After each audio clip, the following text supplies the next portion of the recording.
Hey, this is Ina, and I want to talk to you today about Slavoj Zizek's The Fragile Absolute. But I don't want you to think of this necessarily as a book review or a book critique, because it's really more a follow-up to my look at On Violence by Zizek. Because in that I asked a question, and some of you responded. I asked a question: what does it mean to do nothing? What does it mean to kind of not play the game that this system has in store for us? And I was reading this book and it posed some very interesting questions. And the fragile absolute, Zizek, who's an atheist, and he's by this point I believe he's beginning to identify himself as a Marxist. He's looking at what is the emancipatory side of Christianity and that. So for the viewers of this channel who happen to be Christian, I urge you to keep an open mind. I personally am not a believer. I'm an atheist. But I do want to look at what he says about Christianity with an open mind. So, Christianity? Zizek is looking largely at the Apostle Paul, and he begins. He looks at, say, Colossians 3:10 and 11, where there is no slave nor free, but Christ is all and in all. So, in a sense, these particular identities we have, these, slave, free, rich, poor, that Christianity has the principle, and we very well know that this is certainly not always being carried out, but everyone has immediate access to universality. So, to begin with, what does it mean to do nothing? Well, first of all, we all have the ability to, in a sense, to drop out. This isn't like to not play the rules of the game. It's not necessarily limited to workers or poor, but you will find disaffected middle-class people. You'll find students, and you'll find actors, professors, whatnot. You'll find even maybe a lone capitalist who want to drop out. They don't want to play the game. So everyone has access. Remember, let's keep that in dialogue with each other. So we can participate directly, irrespective of whatever place we play in the global social order. So now there's a passage in the New Testament in the book of Luke, which I always never liked when I was a child. But if you read the way Zizek's looking at it, it's quite interesting. It's Luke 14:26, and Jesus is urging us to pretty much hate our mother, father, brother, sister, pretty much your whole family before you can follow him. Now, Zizek is arguing something different. I'm not sure how much of it I buy, but I do want to put it out there that you need to really hate in order to love. You need to hate the old ways, the old community and society that we've all been brought up in, whether it was in ancient Rome or today.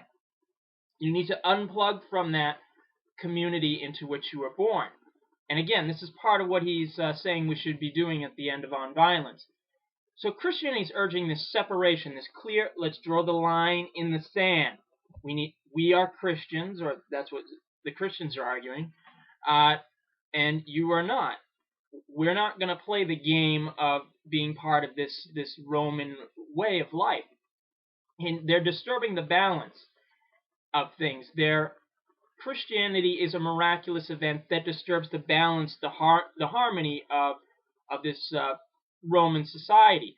And in a sense, we can look at Marxism or communism as the same way, that we're urging people not to be consumers, not to just be, passive, but to really, to draw the line, workers of the world unite. To suddenly, the revolution is that event. The revolution that forges us a new identity, whether we are black, white, Hispanic, undocumented, documented, whatever. We're joining together. We're becoming one.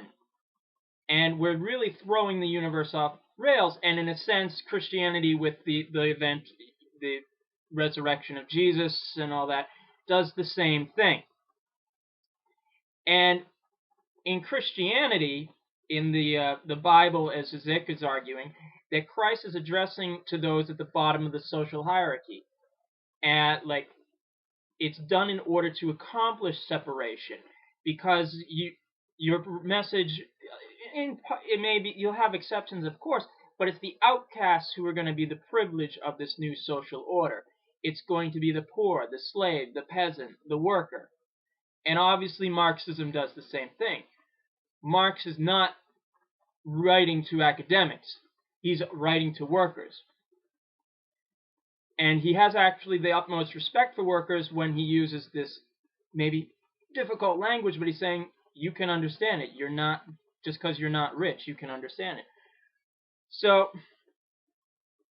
when Jesus says in the Bible that to turn the other cheek, it's not the same as reestablishing. It's not the same as in the Bible where it says, you know, an eye for an eye and all that revenge. He's saying to get out of this circular logic, you know, of revenge. He's saying to get out of the way society normally does things. You can accept that or not. I think is rather interesting. Again, this is not only do we need to unplug from the old order, we need to hate it. We need to despise this order where justice is denied, inequality is enthroned, and all this.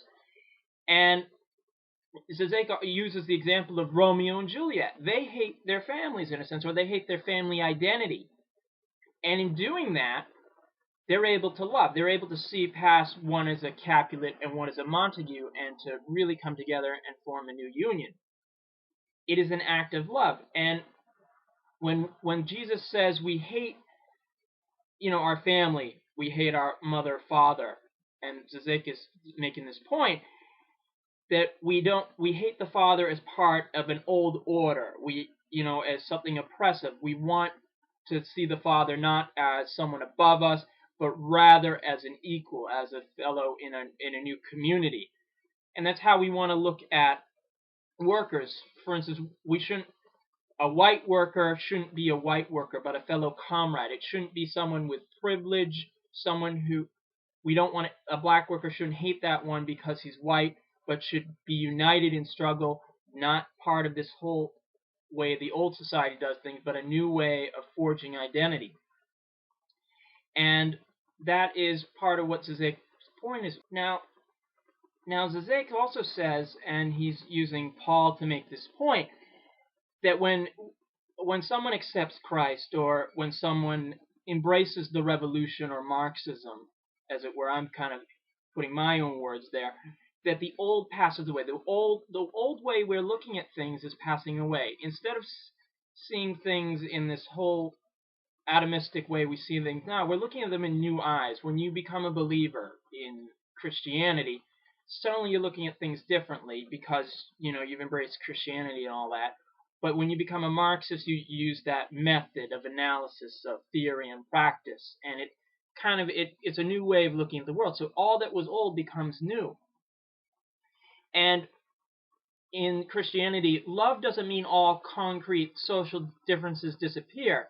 You need to disengage yourselves from the inertia that constrains us with the particular identity we're born into. And love isn't about, in this unplugging, this love isn't about an inner contemplative stance where you, you know, you're just kind of like off away from the world in a sense. You need to be faithful to the event that you're embracing, whether it's the resurrection of Jesus, if you believe that, or the revolution, because you don't want to suddenly become in like this passive acceptance of it, where you'll be serving your country and that, and you'll become rather faithful subjects of the existing order. Love in this Christian sense is active. It's an active work of love. It leads to a new alternative community, because when you embrace with fellow believers, or for a Marxist, when you embrace with fellow comrades, you're trying to forge something new. And there was a book by Michael Leibitz called Socialism, the Future, Build It Now. So in a sense, you're trying to build that new community now, even though you want it to be ultimately realized in the future as well. And you need to supplement the old laws, the old order, you know, with a new way of forging identity. And Christianity is a way to break this vicious circle of uh, prohibition that generates the desire to transgress it. So we have these laws, and we're always looking for ways to kind of break them, to transgress them. It's in the Romans 7:7 actually, and the laws invite these transgressions. They generate the desire for violation. We're again looking for ways around these laws, the exceptions. But for Christ and Paul, we need to suspend the vicious cycle of law and transgressive desire, and we do that via love, via this forging new identities. And we need to be humble, and we need to, and being capable of love. We need to love because we don't know it all. If we did know it all, we'd be we need to love higher than love is higher than the greatest knowledge in the world. And what we need is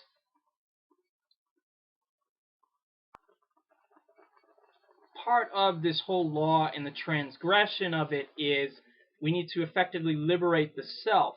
And again, that's done via love, or with Marxism, fidelity to the revolutionary event. We need to first renounce the what is kind of keeping us in this whole cycle, this whole law transgression, and again, love. And what is most precious, we should be striking at pretty much what's keeping us bound in this order. You know, in a sense, why are we so bound with these possessions we all have? Why are we so bound with, say, keeping up with the Joneses? Our whole place in this, we should really be finally striking back at that and forging that new community, because it opens the way to a new beginning. If suddenly, you know, all of, you know, just keeping up, just you recognize that, you know, the society's corrupt, that the election process does squat and all that, but you don't do crap. You know, you're the subject who's supposed to believe. You're still doing what society wants. And you kind of need to unplug from that, to unplug from this whole rubbish of, you know, possessions, consumerism, and all this rubbish. But it's not just about you. It's not just about you, me, and everything like that. And it's really a political act. And when we embrace, or when a Christian embraces the resurrection, or belief in you know, God and all that, or when a Marxist is embracing the revolution as the event, socialism, the idea of communism, we're really starting to break free from that. And it's the uncoupling isn't just about you or me becoming, you know, kind of off on our way and all that. No, it's about, you know, pretty much everyone. The event has to be universal, or it's really not an event now, is it?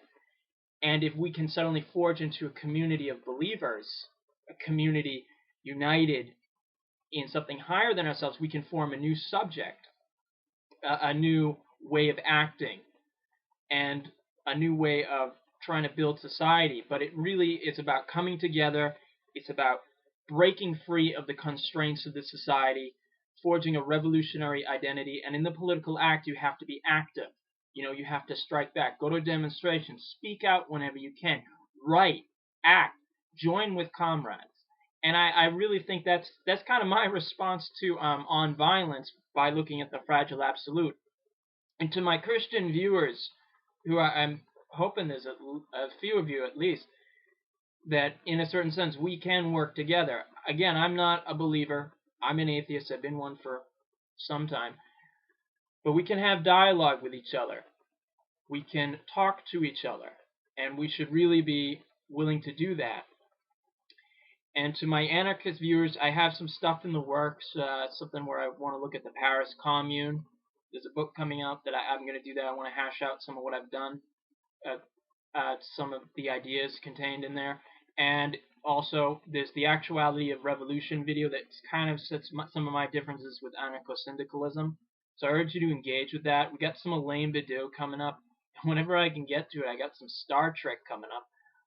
But I really do want to keep this dialogue coming out. Let's look at what our differences as contradictions among the people. Let's really start coming together. Let's reforge the idea of communism, and let's be faithful to it. Let's strike back. Let's show these bourgeois, let's show this old society that we're not going to go quietly into that good night. We're not going to just passively consume, although we recognize that the society is corrupt.